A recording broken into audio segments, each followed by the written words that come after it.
3 dhjetor 2025 Hëna e rrallë është gati të ndryshojë jetën. Përshëndetje të dashur shikues. Sot dua të flas për një datë që po afrohet dhe që shumë njerëz e ndjejnë tashmë në ajër, 3 dhjetori 2025. Kjo nuk është thjesht një ditë e zakonshme në kalendar. Është një moment kyç, një pikë kthese e fuqishme në rrjedhën e energjive kozmike. Hëna, sateliti ynë besnik që ndikon në emocionet, intuitën dhe ciklet tona të brendshme, po kryen një lëvizje të rrallë që sjell ndryshime të thella. Edhe pse për disa mund të duket si një ditë si çdo tjetër, energjia e kësaj date është si një valë e madhe që lëviz gjithçka ka mbetur pesull. Gjërat e bllokuara fillojnë të çlirohen, drejtimet e jetës ndryshojnë dhe ne ndjejmë një thirrje të brendshme për të ecur përpara. Le të zhytemi së bashku në këtë energji transformuese, hap pas hapi, dhe të kuptojmë pse 3 dhjetori 2025 është një mundësi e artë për rritje shpirtërore dhe personale. Pika 1. Një pikë kthese e fuqishme. Të dashur shikues, le të ndalemi më gjatë te pika e parë, sepse ajo është themeli i gjithçka që do të ndodhë rreth 3 dhjetori 2025. Kjo datë nuk është thjesht një shenjë në kalendar, është një pikë kthese e vërtetë, një moment i fuqishëm ku energjia kozmike na shtyn drejt një ndryshimi të thellë dhe të pashmangshëm. Shumë njerëz mund ta jetojnë këtë ditë si çdo ditë tjetër, duke shkuar në punë, duke bërë blerje, duke pirë kafe me miq, por nën sipërfaqe diçka e madhe po lëviz. Është sikur universi të ketë vendosur një alarm të brendshëm që bie pikërisht në këtë moment, duke na thënë, tani është koha të lëvizësh, të ndryshosh, të çlirohesh. Pse themi që është një pikë kthese e fuqishme? Sepse hëna, në lëvizjen e saj të rrallë gjatë kësaj periudhe, grumbullon dhe shpërthen një energji që vepron si katalizator. Hëna ka qenë gjithmonë simboli i emocioneve, i intuitës, i cikleve të fshehta që drejtojnë jetën tonë. Ajo ndikon në oqeanet, në bimët, në trupin tonë që është kryesisht ujë dhe natyrisht në shpirtin tonë. Në 3 dhjetor 2025, konfigurimi i saj është i tillë që krijon një valë energjike që prek çdo njeri në mënyrë të ndryshme, por gjithmonë me të njëjtin qëllim, të lëviz atë që ka mbetur pesull. Imagjinoni jetën tuaj si një lumë i gjerë. Ndonjëherë, për shkak të pengesave, frikës, zakonit, ngjarjeve të kaluara, uji ngec në disa vende. Krijojnë pellgje të qetë, por të ndenjur.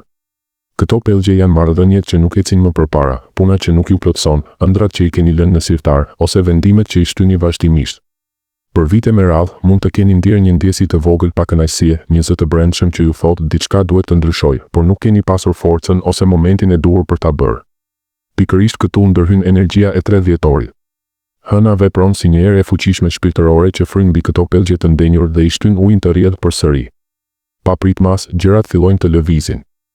Një bisedë që e keni shtyrë prej muajsh ndodh vetë. Një vendim që duke i pamundur bëhet i qartë. Një derë që ishte mbyllur hapet pa e trokitur ju. Kjo forcë nuk është e butë dhe graduale si ndryshimet e përditshme, është intensive, transformative. Është si të kalosh nga një dimër i gjatë në pranverën që shpërthen menjëherë. Shumë do ta ndjejnë fizikisht, një energji që rren në gjoks, një pagjumësi që sjell mendime të qarta, një dëshirë e papritur për të vepruar. Të tjerë do ta shohin në ngjarje të jashtme, një ofertë pune e papritur, një ndarje që çliron, një ide që lind si rruf. Por thelbësore është të kuptojmë që kjo nuk është rastësi. Është një konfigurim i rrallë hënor që ndodh vetëm në momente të caktuara kozmike dhe 2025 e ka këtë dhuratë për ne. Pse pikërisht tani? Sepse ne, si njerëzim, kemi mbledhur shumë energji të vjetër gjatë viteve të fundit, trauma kolektive, ndryshime të mëdha globale, pasiguri. Individët kanë mbartur barë emocionale dhe universi nuk na lë të ngecim përgjithmonë. Hëna vjen si një nënë e dashur por e vendosur që na merr për dorë dhe na thotë, mjaft më. Tani lëvizim.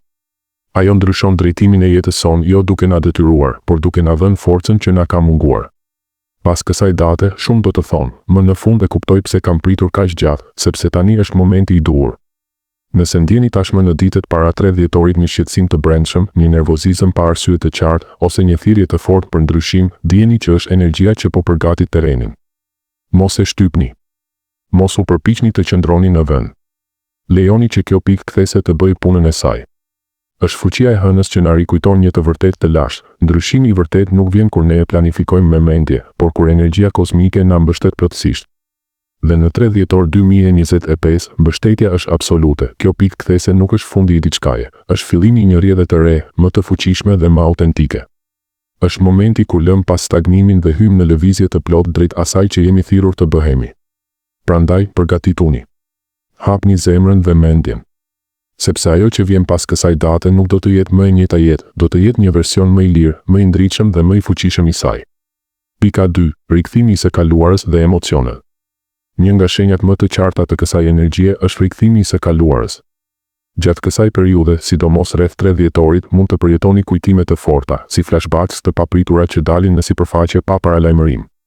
Ndoshta një ngjarje nga fëmijëria, një marrëdhënie e vjetër ose një gabim që mendonit se e kishit harruar. Po ashtu, njerëz nga e kaluara mund të rishfaqen, një mesazh i papritur, një takim rastësor ose situata që ngjajnë me ato të vjetra. Kjo ndodh sepse hëna po na ndihmon të zgjidhim çfarë ka mbetur e pasgjidhur. Emocionet do të jenë intensive, luhatje të forta, ndjeshmëri e lartë, ndonjëherë një ndjesë rëndese në gjoks ose parehati fizike. Mund të ndjeni lot pa arsye, zemërim të papritur ose një trishtim që duket sikur vjen nga thellësia. Mos u friksoni nga këto. Kjo nuk është dobësi, është proces pastrimi. Trupi dhe mendja po çlirojnë energjitë e vjetra si një detoks shpirtëror. Imagjinoni sikur po hiqni shtresa pluri nga një pasqyrë, fillimisht duket turbull dhe e rëndë, por pastaj gjithçka qartësohet. Këto emocione janë sinjale që po pastrohemi, që po bëhemi gati për diçka të re. Pranojini ato pa gjykim, lejoni që të rrjedhin dhe do të shihni se sa lehtësim vjen pas tyre. Pika 3. Qartësi dhe transformim. Qëllimi kryesor i kësaj energjie të fuqishme është të sjellë qartësi të vërtetë. Pas emocioneve intensive dhe rikthimit të së kaluarës, vjen momenti i ndriçimit. Situatat që ishin konfuze papritmas qartësohen, e kuptoni pse diçka ndodhi, pse një marrëdhënie nuk funksionoi ose çfarë dëshironi vërtet. Të vërtetat e fshehura dalin në sipërfaqe, frikrat që ju kanë mbajtur peng, dyshimet që ju kanë bllokuar, por edhe dëshirat e thella që i kishit shtypur. Kjo është ftesa e hënës për të qenë plotësisht të sinqertë me veten. Pyetni veten, çfarë nuk më shërben më? Çfarë duhet të lëshoj? Është koha të çlirohemi nga modelet e vjetra, nga zakonet që na mbajnë në vend, nga marrëdhëniet që na thithin energjinë. Transformimi nuk është gjithmonë i lehtë, por është çlirues. Pas kësaj date, shumë do të ndjejnë një ndjesi të re fuqie, si të kenë hequr një barë të rëndë. Është si të dilni nga një dhomë e errët në dritë, papritmas shihni rrugën përpara. Kjo qartësi hap dyert për mundësi të reja, për një kapitull ku jetoni me më shumë autenticitet dhe gutësim. Pika 4. Lidhja kolektive. Kjo energji nuk është vetëm personale, është kolektive. Çfarë po ndodh te ti, po ndodh edhe te të tjerët. Ndryshimet individuale krijojnë një valë më të madhe, një zgjim kolektiv që ndikon në të gjithë njerëzimin. Veprimet e vogla, një vendim i ndershëm, një falje e brendshme, një hap drejt ëndrrës krijojnë efekt zinxhir. Si rrafët në ujë kur hidhni një gur, energjia juaj pozitive përhapet dhe ndikon te familja, miq, madje edhe te të panjohurit. Në këtë periudhë ndjejmë më shumë lidhje me njëri tjetrin, sepse të gjithë jemi në të njëjtën ndikim hënor. Është një kujtesë që nuk jemi vetëm, jemi pjesë e një rrjeti më të madh energjik. Duke punuar me veten, kontribuojmë në një botë më të ndërgjegjshme dhe më të dashur. Pika 5. Thirrja për veprim dhe përfundim. Pra, çfarë të bëjmë me këtë energji? Videoja na fton të qëndrojmë të zgjuar, vëmendje ndaj shenjave, intuitës, ëndrave. Vëzhgoni reagimet tuaja pa i gjykuar, ato janë mësues. Veproni me qëllim dhe guxim, thuajini po asaj që ju thërret, lëshojini atë që ju mban peng. Pranojeni rrjedhën e re të jetës, sepse pas 3 dhjetorit hapen dyert për mundësi të reja, rritje shpirtërore dhe një version më i fuqishëm i vetes. Kjo datë është mundësia e artë për të mbyllur ciklet e vjetra dhe për të nisur një kapitull të ri me qartësi, fuqi dhe dashuri. Faleminderit që ishit me mua sot. Nëse ndjeni këtë energji, shkruani në komente çfarë po përjetoni ju. Bekime dhe dritë në rrugën tuaj. Shihemi së shpejti.